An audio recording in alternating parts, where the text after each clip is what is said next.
যারা বন্দী আছেন তারা গণহত্যার মামলায় আসলে বন্দী নেই, তারা আসলে বন্দী আছেন হত্যা মামলায়। মানে এটা নিয়েই প্রশ্নটা সবচেয়ে বেশি এসছে যে তারা একটা স্পেসিফিক হত্যাকাণ্ড ঘটেছে, তারা সেখানে হত্যাকাণ্ডের মধ্যে পার্টিসিপেট করেছেন, মামলাটা এইরকম। এনাদেরকে গণহত্যার দায় খানিকটা বরং দেয়া যায়, আমি কিন্তু রিপিট করছি কথাটা। গণহত্যাও না, আসলে আমরা আওয়ামী লীগকে বা শেখ হাসিনাকে বিচার করেছি মানবতা বিরোধী অপরাধের জন্য। আমাদের জুলাইতে কিন্তু গণহত্যা হয়নি, বাট ক্রাইম এগেনস্ট হিউম্যানিটি হয়েছে শেখ হাসিনার আগে থেকে শুরু করে। যেমন ধরুন গুম সিস্টেম্যাটিকলি হয়েছে, এটা একটা ক্রাইম এগেনস্ট হিউম্যানিটি, আর জুলাইয়ে তো হয়েছেই।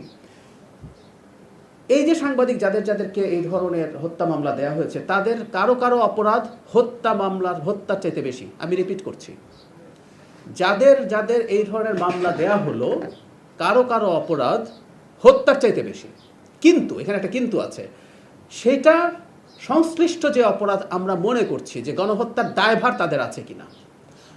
পোস্ট সেকেন্ড ওয়ার্ল্ড ওয়ার যখন এই বিচারগুলো হচ্ছিল, নুরেমবার্গ ট্রায়ালে বা টোকিও ট্রায়ালে বা রুয়ান্ডা জেনোসাইডের পরও, সেখানে এই জেনোসাইডগুলোকে সাপোর্ট করা বা এগুলোকে হতে দেওয়ার জন্য যারা কোনো না কোনো ফর্মে ন্যারেটিভ তৈরি করেছে তাদেরও কিন্তু বিচারের আওতায় আনা হয়েছে, ট্রায়ালে আনা হয়েছে।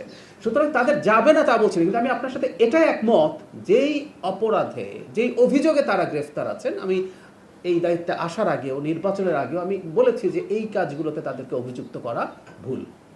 এখন এই যে অভিযুক্ত তারা আছেন, মাননীয় প্রধানমন্ত্রীর সামনে নোয়াবের প্রতিনিধিরা এইটা তুলেছেন এবং মাননীয় প্রধানমন্ত্রী বলেছেন যে এই ব্যাপারে সরকার চেষ্টা করবে। এখানে একটা কথা বুঝতে হবে, এটা কিন্তু একটা বিচারিক প্রক্রিয়া, মানে এটা সরকার সব কিছু করে ফেলতে পারে না। সো এটা একটা বিচারিক প্রক্রিয়া, বিচার বিভাগের সাথে কোলাবোরেট করে সরকারের যতটুকু সম্ভব সরকার সেই কাজটা নিশ্চয়ই করবে।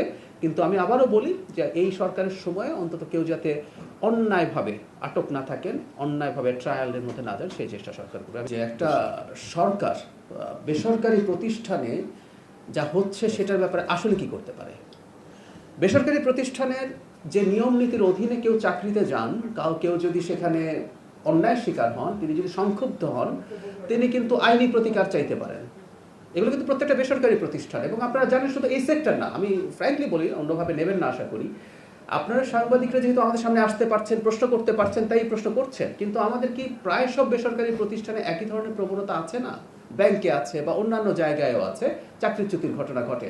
এখন এটাকে আপনি যেটার সাথে রিলেট করেছেন, এটার সাথে রিলেটেড কিনা, এবং এটাতে যদি কোনো রকম নিয়ম অথবা আইনের ব্যত্যয় হয়, যিনি সংক্ষুব্ধ তিনি সেটা চেষ্টা করতে পারেন।